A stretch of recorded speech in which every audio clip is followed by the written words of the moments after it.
My name is Claire Montgomery. I'm 37 years old. Last Christmas, my younger sister slapped me so hard across the face in front of 28 family members that my ear rang for 10 minutes. My mother didn't flinch. She simply looked at me with cold eyes and said, "Apologize to your sister right now or get out of my house." My father stood up, walked to the front door, opened it wide, and waited like I was a stray dog but had wandered inside. I walked out into the freezing Ohio night without saying a single word. No tears, no goodbye, just the sound of the door locking behind me.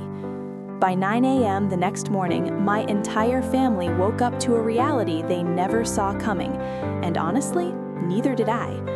If this story is already hitting you in the chest, please hit subscribe and drop your location in the comments. I love knowing where people are listening from. Now let me take you back to the beginning. The drive from Columbus to my parents' house in Granville takes about 45 minutes if the roads are clear. That Christmas Eve, I left work early, loaded my car with 3 large catering orders I had paid for myself: prime rib, lobster mac and cheese, 3 different pies, and all the sides. For the last 7 years, I had been quietly paying for the entire Christmas dinner. Nobody ever thanked me, they just expected it. When I pulled into the long driveway, my sister Madison's white Range Rover was already parked right in front. She had arrived hours earlier. As soon as I stepped inside with the heavy bags, my mother barely glanced at me. "Put everything on the island," she said. "Madison already arranged the centerpiece. It looks beautiful." No hug, no "how was the drive?" just instructions. Madison was standing in the kitchen wearing a red velvet dress, arranging charcuterie like she was filming a lifestyle video. She looked up and gave me that fake sweet smile she perfected years ago. "You're late again, Claire. Some things never change." I forced a smile and started unpacking. That's when I heard my mother talking loudly in the living room to Aunt Linda. "Madison has been here since noon helping me with everything. She's so thoughtful. Claire, well, she brings the food, but Madison makes it feel like Christmas." I froze with a tray in my hands. The quartz countertops I had paid $18,000 for last year gleamed under the new lights I had also funded. The entire back extension of the house, the one that added 2 extra bedrooms, was possible only because I co-signed the loan and made the down payment. Not once had anyone said, "Claire paid for that." It was always, "We finally got the house updated." I set the tray down and noticed a thick envelope from the county recorder's office sitting near the coffee maker. It was addressed to my parents, but the flap had been opened and poorly resealed. Before I could touch it, Madison appeared behind me. "Don't touch our mail," she snapped. I pulled my hand back, but something in my stomach twisted. I had a feeling I knew what was inside. Let me tell you about my grandmother, Eleanor. She practically raised me. My parents were busy building their perfect life. Dad with his contracting business, Mom with her social circle. Madison was the pretty, outgoing baby they adored. I was the quiet, responsible older daughter who never caused trouble. Grandma Eleanor taught me everything: how to balance a checkbook, how to spot fake kindness, and most importantly, how to protect myself when family starts using you. When she was dying of cancer at 79, I sat beside her hospital bed every single day after work. Madison visited twice. On her last clear day, Grandma held my hand tightly and whispered, "Claire, promise me you'll look after them. They don't know how to stand on their own, but never let them break you. If they ever try to take what's yours, fight back." I promised. For 16 years, I kept that promise in the worst possible way. I co-signed my parents' second mortgage, I paid for Madison's college when she dropped out twice, I covered my mother's expensive cancer screenings when insurance fell short. I even paid the $42,000 down payment on Madison's first salon. Total amount I had quietly given or guaranteed, over $340,000. and I never asked for a single thank you. I did it because I thought that was what love looked like. That Christmas Eve night, after everyone went to bed, I couldn't sleep. I went downstairs to get water and saw the county envelope again, now sitting openly on the kitchen table. I picked it up. Inside was a copy of a new deed for my parents' house.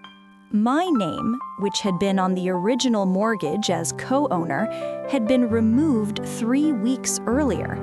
Madison's name had been added instead, and at the bottom was a signature that was supposed to be mine.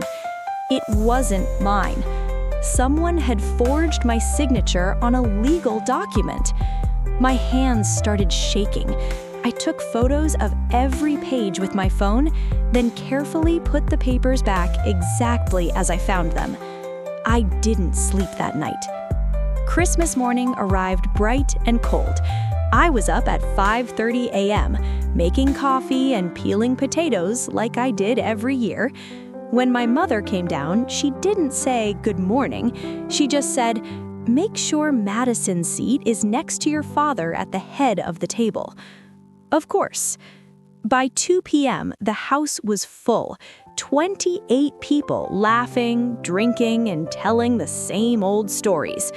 Madison was the star, as always. She wore Grandma Eleanor's diamond tennis bracelet, the one Grandma had explicitly told me was meant for me. When I asked about it, my mother snapped, "Madison sees us every week. She deserves nice things." The tension kept building all day. Madison kept throwing little digs at me. Claire is always so serious. Claire never knows how to relax. Claire thinks money solves everything. I stayed quiet. I smiled when I had to. I passed the gravy. I played the role I had played for years, the reliable older sister who didn't make waves. But inside, I was counting down the hours. After dinner, the real storm hit. We were all in the living room. Madison was holding court on the big sofa, showing off the bracelet again. Someone asked how she could afford such nice things while running her salon. Madison laughed loudly. Family helps family. That's what we do. That was the moment I couldn't stay silent anymore. I said calmly, "Actually, most of that family help has come from me for the last 16 years. The room went dead quiet. Madison's face changed instantly. Her eyes went dark. Before anyone could react, she stood up, walked straight over to me, and slapped me hard across the face. The sound echoed like a gunshot. My head snapped to the side. Pain exploded across my cheek. "You selfish bitch," she screamed. "You always have to ruin everything." I stood there, cheek burning, tasting blood where my lip had split against my teeth. My mother stepped forward, face twisted with anger, not at Madison, but at me. "Apologize to your sister right now or get out of this house." My father didn't speak. He simply walked to the front door, opened it, and held it open while cold air rushed in. 28 people watched. Not one person defended me. I looked at every face. Some looked shocked. Some looked away.